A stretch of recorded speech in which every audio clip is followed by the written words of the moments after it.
All right, what do we got? Habs Leafs, baby. Let's here go. we go. Let's go. Here we go. It's Matt's time to shine. Yeah. It's your time to shine. You guys lost. Because it's You always lead in the third period. it's always Matt on the spotlight about us chirping the Habs, and I mean, you know, as Leafs fans, we got to wear it too because that was awful on Monday night. The Habs game, I'm not so worried about. That was another great game between two good teams. I mean, at the end of the day, like that, there's nothing really to complain about.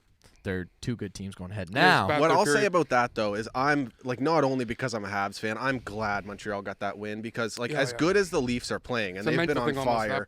The Habs are playing well too. So for the Leafs to go up 3-0 in that series early in the season, it's like fuck. And now it's like the rivalry is back. I agree. It's close. Yeah. Those back-to-back posts. Who shot them in the second? Nylander hit one of them. Nylander had one. Yeah.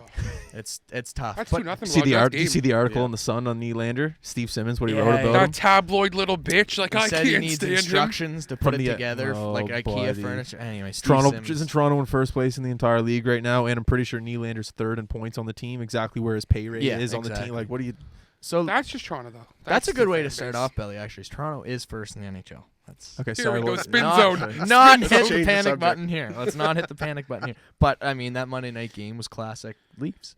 That's what it was. That was two. Well, I mean, Saturday in that game, 2 games in a row, you play a fine 40 minutes, and then you just don't. And it's funny because this was the Leafs' problem before is they play a shitty first 20 minutes. Yeah. So I don't know. I mean, like I said, what are you gonna do? It's 2 games. I'd rather your slump come to a.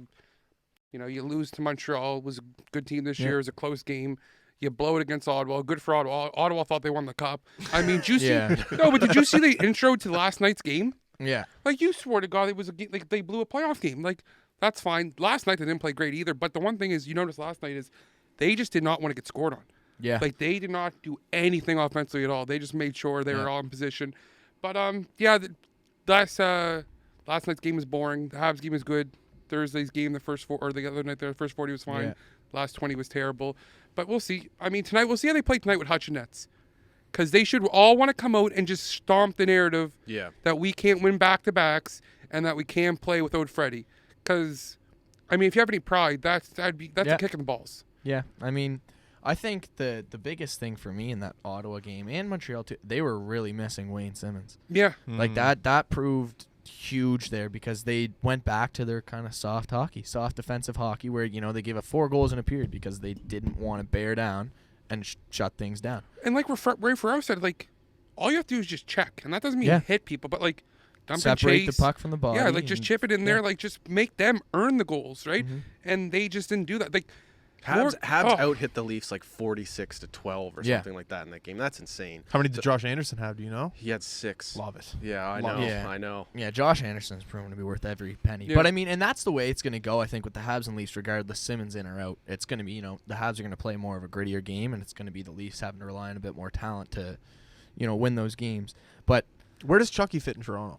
I don't think you see him in I think with he's full a roster. taxi He doesn't. squad. Yeah. The thing is, with he skated with Toronto this morning. He's going to skate with them because he's going to be on the tax squad. But he cleared waivers already this year, so they can chuck him down the tax squad, call him up all year without throwing him back on waivers. So you don't got to worry about him being claimed. Yeah, okay. You always have him, and they cleared out an extra contract because they traded 2 players. Yeah. So now they have a contract space for that deal that everybody says Dubas is eyeballing. It's a very low-risk, high-reward type deal for exactly. Galchenyuk because, I mean, at the end of the day, this guy was supposed to have a lot of talent at one point, right? I mean, he hasn't really found his game in the NHL. 7 teams in 9 months or something like that. Yeah, that's a tough look. Yeah. But tracksuit season. Yeah, tracksuit season. Doodly, those are awesome. Yeah, he's pumped. That's another tracksuit. That's exactly it. I mean, he's trying to have the collection there. So you said Marc-Andre Fleury. Deal. Yeah. So I guess back to Lake Tahoe. Marc-Andre Fleury is on an absolute heater right now.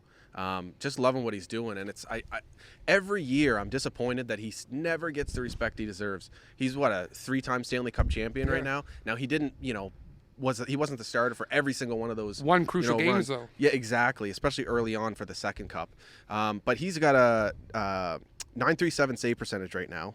1.56 goals against. Insane numbers. 7 wins out of 9 starts that he's played, and I think along with Price and Lundqvist, he has been one of the best goaltenders of this decade. And it's a treat to watch. And like even before the season started, we got Vegas and media saying, "Oh, they've got to get rid of that contract. Got to get rid of that contract." He's getting paid $7 million for this year and next. That's it.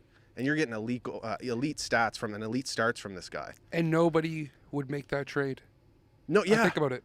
Like, as much as it's crazy Vegas wants to move him, in hindsight now there's injury, no one made that. Like, imagine Colorado now. If you have a goaltender, just something. Like, there's so many teams out there, like Carolina. If you had a legit starter, like, can't believe, like, just that, yeah, like, crazy. I mean, he's had his ups and downs throughout his career, and maybe has deserved some of the, the heat at him. But I mean, career .915 save percentage. Consistent. Consistent. Every goalie has their ups and downs. Yeah. I'm just a huge fan of him, and it's. Yeah, anyway. And probably one of the more popular goalies of our era. Like, I was watching hockey. Like, I don't know anybody, like I said, tweet the other night, besides Philadelphia. Yeah. I don't know anybody who doesn't like Marc-Andre Fleury. He dropped off a jersey to a fan that won a jersey, I think, 2 weeks ago, when the doorbell ring that has the video camera in it caught him dropping the jersey off to a fan. The fan wasn't there, unfortunately, but he was there looking for something. He did it personally, yeah, it's pretty cool. What were you saying, Mark? They were there, but they thought it was just like a Oh, they were there, but they thought it was a sale. Yeah. Marc-Andre Fleury does. He does look like a sales guy. That's a tough. That's tough. You're right, that is. Yeah. No, that's he'll great. make it up.